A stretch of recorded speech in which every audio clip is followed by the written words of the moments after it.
अस्सलाम वालेकुम वरहमतुल्लाह व बरकातहू। आज हम बात करने जा रहे हैं एक ऐसी कौम के बारे में जिसका जिक्र सिर्फ कुरान और हदीसों में मिलता है। एक ऐसी खतरनाक कौम जो आज भी ज़मीन के किसी कोने में कैद है, लेकिन एक दिन इनकी रिहाई का वक्त भी आएगा।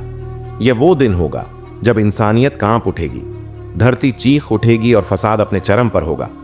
ये होंगे याजूज और माजूज, जिनकी तादाद इतनी ज़्यादा होगी कि पानी तक सूख जाए। ये कौन है, कहाँ हैं और कब आएंगे?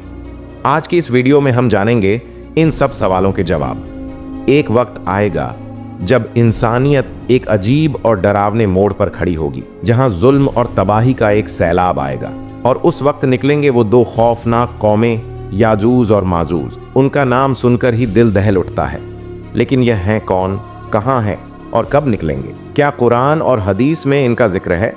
आइए आज की इस डॉक्यूमेंट्री में जानते हैं याजूज और माजूज की पूरी हकीकत। याजूज और माजूज इंसानों ही की नस्ल से हैं, लेकिन उनका स्वभाव इंसानों जैसा नहीं बल्कि दरिंदों जैसा है, खूंखार वैश्यों जैसे। इनकी तादाद इतनी ज्यादा है कि जब वे दुनिया में फैलेंगे, हर पानी का जरिया सूख जाएगा। हर इंसान, जानवर और जमीन सब तबाह कर देंगे।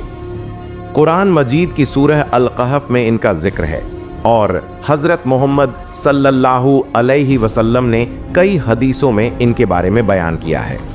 हज़रत जुल्करनैन अलैहिस्सलाम एक नेक और इंसाफ पसंद हाकिम थे। वह मशरिक और मगरिब के सफ़र पर निकले। एक वक्त वे दो पहाड़ों के दरमियान पहुंचे।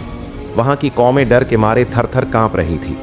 उन्होंने कहा, ए जुल्करनैन, याजूज और माजूज बहुत फसाद करते हैं। क्या आप हमारे और उनके बीच एक दीवार बना सकते हैं? जुल्करनैन ने अल्लाह की मदद से लोहे और तांबे की एक मजबूत दीवार बनाई, इतनी मजबूत कि याजूज और माजूज आज तक उसे पार नहीं कर सके। कुरान कहता है, जब मेरे रब का वादा पूरा होगा तो उस दीवार को धूल में मिला देंगे।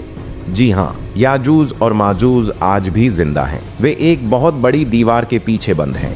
हर दिन वे दीवार को खोदते हैं, लेकिन अल्लाह की मर्जी के बिना वे बाहर नहीं निकल सकते। कुछ उलमा और रिसर्चर्स का मानना है कि वे साइबेरिया या कॉकस पहाड़ियों में हैं। कुछ कहते हैं कि वे धरती के अंदर गुफाओं में हैं, लेकिन हकीकत यही है कि वे आज भी हैं और वे एक दिन निकलेंगे।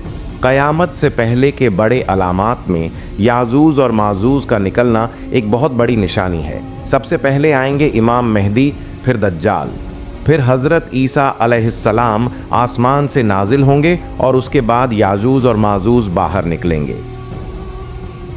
वे इतने ज्यादा होंगे कि जमीन पर कुछ नहीं बचेगा। वे दरिया का सारा पानी पी लेंगे, इंसानों को मारेंगे, शहरों को तबाह करेंगे।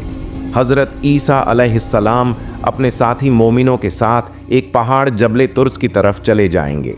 वहां वे दुआ करेंगे, रोएंगे, सजदे करेंगे और अल्लाह से मदद मांगेंगे। फिर अल्लाह ताला एक ख़ास किस्म की बीमारी भेजेगा, जिससे याजूज और माजूज के गले में फोड़े पड़ेंगे और सब के सब मर जाएंगे। फिर अल्लाह परिंदों की एक बड़ी फौज भेजेगा जो याजूज और माजूज की लाशों को उठाकर दूर फेंक देगी। फिर बारिश होगी, इतनी ज़बरदस्त बारिश की ज़मीन पाक साफ हो जाएगी। उसके बाद एक अमन और बरकत का दौर आएगा, जो कि हज़रत ईसा अलैहिस्सलाम की हुकूमत का दौर होगा। याजूज और माजूज का निकलना एक सच्चाई है जो जल्द पूरी होगी। कुरान और हदीस हमें बार बार इसकी तैयारी की तालीम देते हैं। हमें अपने ईमान को मजबूत करना चाहिए, तौबा करनी चाहिए, क्योंकि वह वक्त दूर नहीं जब हमारी आंखों के सामने यह अजीम अलामात जाहिर होंगे। या अल्लाह, हमें हिदायत और सब्र अता फरमा, हमें इन फितनों से महफूज रख। आमीन।